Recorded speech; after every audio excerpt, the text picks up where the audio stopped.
Welcome to Pakistani real reaction. तो कैसे हैं आप सब? उम्मीद है आप बढ़िया होंगे, मजे में होंगे और एंजॉय कर रहे होंगे।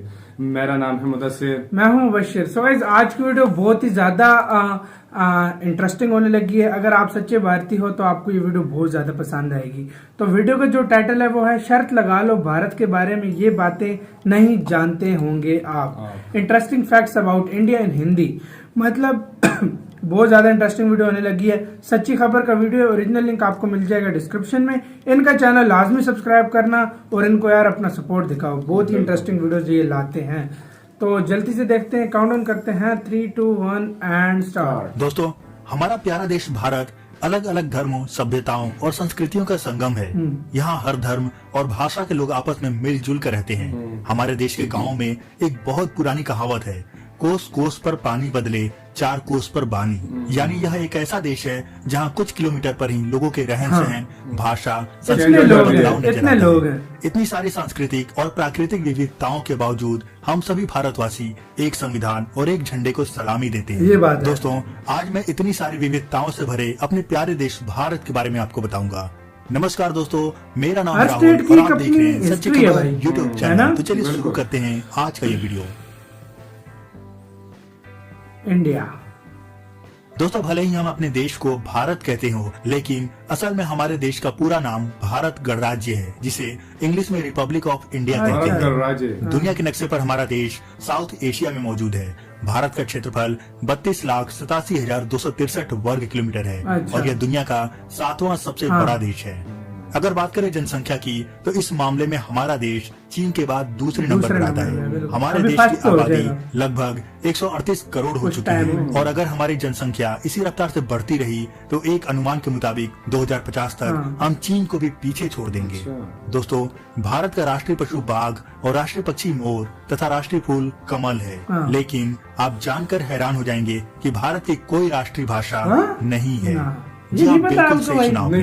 अगर आप सोच रहे हैं हमारे देश की राष्ट्रभाषा हिंदी है, तो हम आपको बताना चाहेंगे कि हिंदी राष्ट्रभाषा नहीं बल्कि आधिकारिक भाषा है जो देश के कई राज्यों में बोली जाती है, जबकि अंग्रेजी भारत की दूसरी आधिकारिक भाषा है। इसका प्रयोग भारत के लगभग सभी राज्यों में हिंदी या क्षेत्रीय भाषा के साथ मानक भाषा के तौर पर किया जाता है। इसके अलावा भारत में 1652 बोलियां और भाषाएं बोली जाती हैं। दोस्तों, भारत की सभ्यता विश्व की सबसे पुरानी सभ्यता है। हमारे प्राचीन ग्रंथों और इतिहासकारों के अनुसार भारत की सभ्यता बेबीलोन, ग्रीक और मेसोपोटामिया से भी पहले की है। यहाँ विश्व के कई प्राचीन स्थल और इमारतें मौजूद हैं। दोस्तों, इतना तो आप सभी जानते हैं कि शून्य की खोज आर्यभट्ट ने की थी, जिसके बिना बड़े से बड़ा मैथमेटिकल सवाल सॉल्व करने में लोगों को पसीने छूट जाते थे। इसके अलावा उन्होंने पाई का सबसे शुद्ध मान 3.1416 लेकिन आप में से ज्यादातर लोगों को यह पता नहीं होगा कि अलजेब्रा की खोज भी भारत में ही हुई थी। सन 628 ईस्वी में गणितज्ञ ब्रह्मगुप्त ने पुस्तक गणित की रचना की थी, जिसे बाद में बीज गणित नाम दिया गया। यहाँ से बीज गणित अरब देशों में गया, जहाँ सन 825 ईस्वी में अल ख्वारिज़मी नामक गणितज्ञ ने इसमें कुछ बदलाव करके इसका नाम अलजेब्रा रख दिया। मतलब क्या यहाँ से पता जाता रहा है कि अलजेब्रा की खोज अरब देशों में हुई थी, लेकिन ये सच नहीं है। दोस्तों, हमारा देश भारत दुनिया का एकमात्र ऐसा देश है जिसके 1, 2 नहीं बल्कि 9 नाम है, जिनमें सबसे ज्यादा बोला जाने वाला नाम हिंदुस्तान, भारत, हिंद और इंडिया है। इसके अलावा अलग अलग समय काल में इस देश को आर्यवर्त, जम्बूद्वीप, भारत खंड, भारतवर्ष और हिंदुस्तान इत्यादि नामों से संबोधित किया जाता रहा है। दोस्तों, जब 5 से 7 हजार साल पहले दूसरे देशों में मौजूद सभ्यताएं अभी भी अपने विकास के शुरुआती दौर में थी, तब हमारे देश में सिंधु घाटी सभ्यता अपने विकास के शिखर पर पहुंची। हम विकासशील देश कहलाते हो, लेकिन एक समय हमारा देश गुरुकुल हुआ करता था। इसका सबसे बड़ा सबूत उस वक्त हमारे देश में मौजूद रहा तक्षशिला और नालंदा विश्वविद्यालय है, जहाँ पूरे विश्व लाखों विद्यार्थी पढ़ने आया करते थे। बताना चाहूंगा कि तक्षशिला विश्वविद्यालय आज पाकिस्तान में मौजूद है। हमारा देश दुनिया का सबसे बड़ा लोकतांत्रिक देश है। यहाँ हर 5 साल पर करोड़ों लोग अपने मताधिकार का प्रयोग करके अपना नेता चुनते हैं, जो संसद और विधानसभा में बैठकर देश की तरक्की के लिए काम करते हैं। दोस्तों, शतरंज खेल की शुरुआत भी हमारे ही देश में हुई थी। यहाँ तक कि हमारे बचपन का सबसे फेवरेट खेल सांप सीढ़ी को भी भारत में ही सबसे पहली बार खेला गया था। यह खेल 13वीं शताब्दी में कवि संत ज्ञानदेव द्वारा तैयार किया गया था। इसे मूल रूप से मोक्ष पट कहते थे। इस खेल में सीढ़ियां वरदानों का प्रतिनिधित्व करती थीं, जबकि सांप अवगुणों को दर्शाते थे। पहले इस खेल को कौड़ियों तथा पासे के साथ खेला जाता था, लेकिन समय के साथ इस खेल में कई बदलाव किए गए।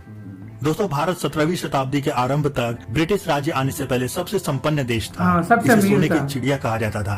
क्रिस्टोफर कोलंबस भारत की संपन्नता से आकर्षित होकर भारत आने का समुद्री मार्ग खोजने चला और उसने गलती से अमेरिका को खोज लिया। उसके अलावा मोहम्मद गौरी, उसने अमेरिका को खोज लिया था भाई। इत्यादि शासकों ने भारत की इसी संपन्नता को लूटने के इरादे से हमारे देश पर कई बार हमले किए।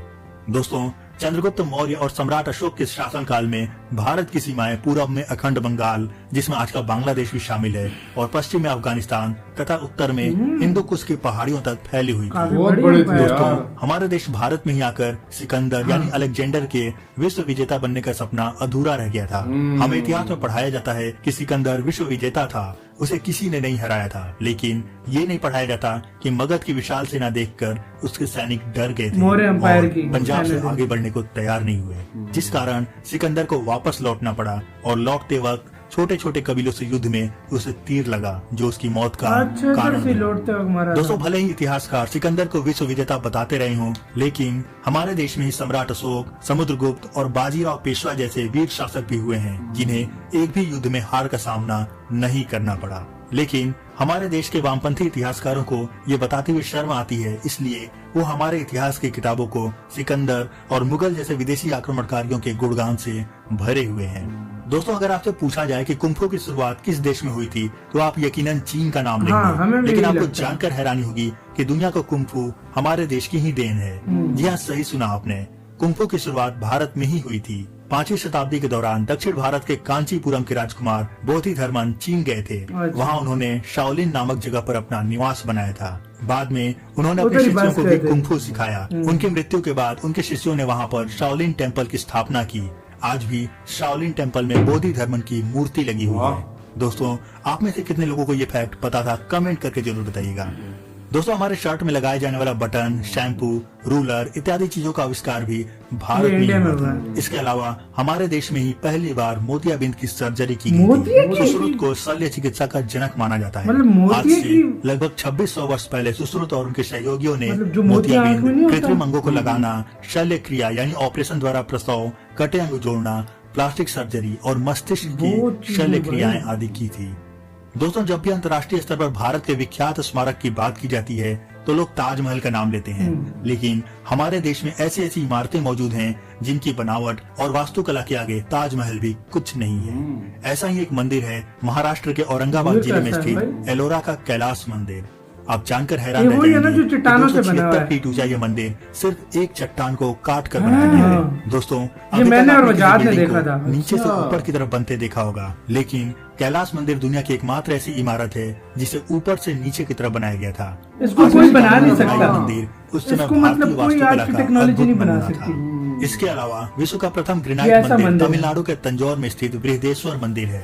इस मंदिर के शिखर ग्रेनाइट के 80 टन के टुकड़ों से बने हैं।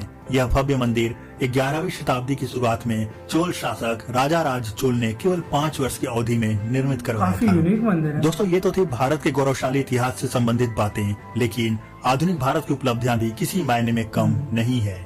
शुरुआत करते हैं भारतीय सेना से। आपको जानकर गर्व होगा कि भारतीय सेना अमेरिका, रूस और चीन के बाद दुनिया की चौथी सबसे शक्तिशाली सेना है। इन सब के बावजूद आपको जानकर हैरानी होगी कि पिछले 10,000 सालों में भारत ने कभी भी किसी भी देश पर हमला नहीं किया है, जो ये बताने के लिए काफी है कि हम कितने शांति प्रिय हैं। दोस्तों, भारत में हर 12 साल पर एक बार कुंभ मेले का आयोजन किया जाता है। यह दुनिया का सबसे बड़ा धार्मिक मेला है। 2019 में प्रयागराज में हुए अर्ध कुंभ में लगभग 12 करोड़ लोगों ने संगम में स्नान किया था। उसमें भी 30 जनवरी 2019 को लगभग 2.25 करोड़ लोग संगम के तट पर स्नान के लिए इकट्ठा हुए थे। पूरे विश्व में किसी भी धार्मिक समूह द्वारा एक ही दिन में एक ही जगह पर सबसे ज्यादा एकत्रित हुए लोगों की संख्या थी। यह अब तक का एक वर्ल्ड रिकॉर्ड है। दोस्तों लखनऊ का द सिटी मॉन्टेसरी स्कूल दुनिया का सबसे बड़ा स्कूल है। इस स्कूल में तकरीबन 45,000 बच्चे पढ़ते हैं। क्या आप जानते थे? आपको कमेंट करके जरूर बताइएगा। दोस्तों हीरे का खनन भी सबसे पहले भारत में ही शुरू हुआ था, या यूं कहें कि दुनिया को हीरे के बारे में भारत ने ही सबसे पहले बताया था। 19वीं शताब्दी के मध्य तक भारत ही हीरे का सबसे बड़ा निर्यातक देश हुआ करता फिर वो था। ब्रिटिश लूट गए। दोस्तों दुनिया का सबसे बड़ा परिवार भारत में ही रहता है। यह परिवार मिजोरम के बख्तवान गांव में 100 कमरों के 4 जियोना चन्ना बड़ा हिम्मत वाला बंदा है। शादियां की हैं। इस उनके चन्ना परिवार बहुत में हिम्मत वाला 39 बंदा है। पत्नियां, 94 बच्चे, 14 बहुएं और 33 पोते पोतियां। बहुएं। कुल मिलाकर इस परिवार में 181 सदस्य ओ हैं। भाई दोस्तों चन्ना। आज भारत स्पेस में भी एक सुपर पावर बनकर सही उभरा बात है। है। आज भारत के रॉकेट एक साथ 100 से भी ज्यादा सैटेलाइट लेकर अंतरिक्ष में हाँ, जाते वर्ल्ड हैं। रिकॉर्ड भी बनाया लेकिन इसने। आप जानकर हैरान रह जाएंगे कि जब भारत का पहला रॉकेट लॉन्च किया गया हाँ, था साइकिल तब उस से। रॉकेट के अलग अलग पार्ट्स को लॉन्चिंग स्टेशन पर साइकिल के करियर पर रखकर ले जाया गया था। दोस्तों दुनिया में सबसे अधिक बारिश वाली जगह भी भारत में ही है। हाँ, मेघालय में। भारत के मेघालय राज्य के खासी पहाड़ियों पर इसका स्थित मुझे पता मौसम है। राम नामक जगह पर सबसे ज्यादा बारिश होती है। यहाँ औसतन सालाना बारिश 11,871 मिलीमीटर होती है। दोस्तों विश्व की सबसे बड़ी डाक व्यवस्था भी भारत में ही है। भारत में करीब 1,55,000 से भी ज्यादा डाकघर हैं। दुनिया में सबसे ऊंचाई पर स्थित 1,55,000 डाकघर हिमाचल प्रदेश के दोनों लाहौल भी इतनी स्पीति ज्यादा में चल है। रही है। यह दुनिया में पोस्ट ऑफिस सबसे ऊंचा। पहाड़ों पर 4,440 मीटर की ऊंचाई पर हिक्किम गांव में स्थित है। और मजेदार बात यह है कि यहाँ पोस्ट भेजने के लिए डाकिया की नहीं बल्कि लोकल लोगों की मदद ली जाती है। वाह यार। इस डाकघर और गांव तक पहुंचने के लिए 2 घंटे की चढ़ाई करनी पड़ती है। दोस्तों विश्व की सबसे बड़ी फिल्म इंडस्ट्री भी भारत में ही है। वाह जी यहाँ वाह। ज्यादा फिल्में बॉलीवुड में बनती हैं। बॉलीवुड में हर साल औसतन 1,000 फिल्में रिलीज होती हैं। 1,000 इसके अलावा मतलब देश दिन के में अन्य 3-4 कई राज्यों के भी अपने नहीं, अपने फिल्म हाँ। इंडस्ट्री हैं जहाँ फिल्मों का निर्माण होता है। दोस्तों हमारा प्यारा देश भारत विश्व का सर्वाधिक दूध उत्पादन करने वाला देश भी है। इसके अलावा हमारा देश केले और अदरक के एक्सपोर्ट में भी पूरी दुनिया में नंबर 1 पर है। अदरक दोस्तों भी दुनिया का सबसे ऊंचा क्रिकेट स्टेडियम हिमाचल प्रदेश मतलब के चैर में ये स्थित हिमाचल है। में यह है। स्टेडियम समुद्र तल से लगभग 7500 फीट 7500 फीट ऊपर बना हुआ है। क्या ऊंचाई दोस्तों पे? भारत एक जवान देश है। इसकी आबादी का आधे से अधिक हिस्सा 25 साल से कम और 2/3 35 साल से कम आयु वर्ग का है, जो हमारे देश की तरक्की के लिए बहुत ही अच्छी बात है। दोस्तों भारत के बारे में बताने के लिए तो बहुत कुछ है, लेकिन ये वीडियो बहुत ज्यादा लंबा हो जाएगा, इसलिए इस वीडियो को मैं आज ऐसे के साथ तो ये वीडियो खत्म। ओरिजिनल वीडियो का लिंक मिल जाएगा डिस्क्रिप्शन में। तो यार बहुत ज्यादा ये एक इंटरेस्टिंग वीडियो थी, बहुत ज्यादा इसको यार सीरियसली बोलूं तो एंजॉय किया हमने।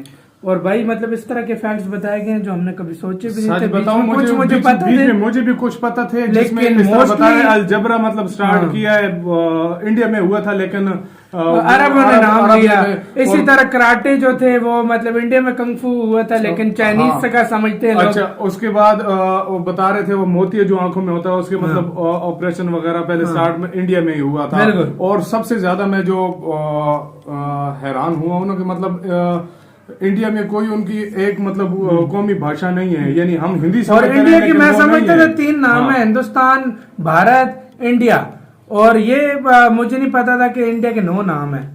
8 नाम बोले। नो। 9 नाम बोले। हाँ। यार कमाल है यार। मुझे सच में मुझे 4 का पता था, लेकिन ये 5 बाकी बोले वो तो मुझे पता वही नहीं ना, था। आर्यभट्ट और उसके बाद था, यार मैं हिंद था। सबसे ज्यादा वो मंदिर पे हैरान हुआ हूँ जो पत्थर को फुल एक बड़ी चट्टान भाई को तराश कर बनाया मैंने गया। और वजाहत ने वो देखा था एक मिस्ट्रीज ना इंडिया की। वो कहते हैं आज की जो टेक्नोलॉजी है ना इस तरह की वो नहीं कर सकती। नहीं कर सकते। अब ये किसी को नहीं पता ये मंदिर कैसे बनाया गया। कैसे बनाया गया ये बिल्कुल। इतनी ऐसी वो चट्टान को कैसे तोड़ के भाई चीज बन सकती यार है। सच में कमाल है। मतलब पहले जिन लोगों ने इस तरह की वो मतलब कैसे चीजें बनाई वो हैं, कौन कैसे सी- किया होगा, मतलब क्या ऐसा टेक्नोलॉजी लगता इस्तेमाल है की कि होगी उस उन्होंने। टाइम ये हजारों साल पुरानी चीज हजारों है। साल पुरानी है, शायद बिल्कुल। कोई न्यू टेक्नोलॉजी हो, कोई ऐसी चीज हो। उस टाइम जो चीज हो शायद आज के लोगों को ना। वो चीज ना पता हो, यार उसके कभी बाद कभी में ना ऐसे हो, बंदे को हाँ, शक हो होता है कि हजारों होता साल है यार, गुजरे हैं, बहुत तब ऐसा क्या लगता है। होता है। तब क्या होता रहा है, सही कह रहे हो कि मतलब बंदा हैरान हो जाता है ना यार, ये हो क्या रहा है, मतलब किस तरह हुआ, कैसे और पॉसिबल ये है। देखो भाई किस तरह बना हुआ था। और यार बहुत अच्छी अच्छी मालूमात इसमें हमें दी गई हैं, जो मतलब काफी हमें इसमें मालूमात नहीं पता थी, हमें बिल्कुल। पता चला है। आप लोगों को जिनको भी नहीं पता थी वो आपको भी पता चल गया होगा। हाँ। और तो आप इसके बारे में क्या कहते हैं वो हमें कमेंट सेक्शन में जरूर बताएं। बताइए। जो आप लोगों को कोई न्यू चीज पता हो तो आप हमें कमेंट सेक्शन में बता सकते हैं। बिल्कुल। तो इधर वीडियो खत्म करते हैं। अपना बहुत बहुत ज्यादा ख्याल रखना। तो यार बाय।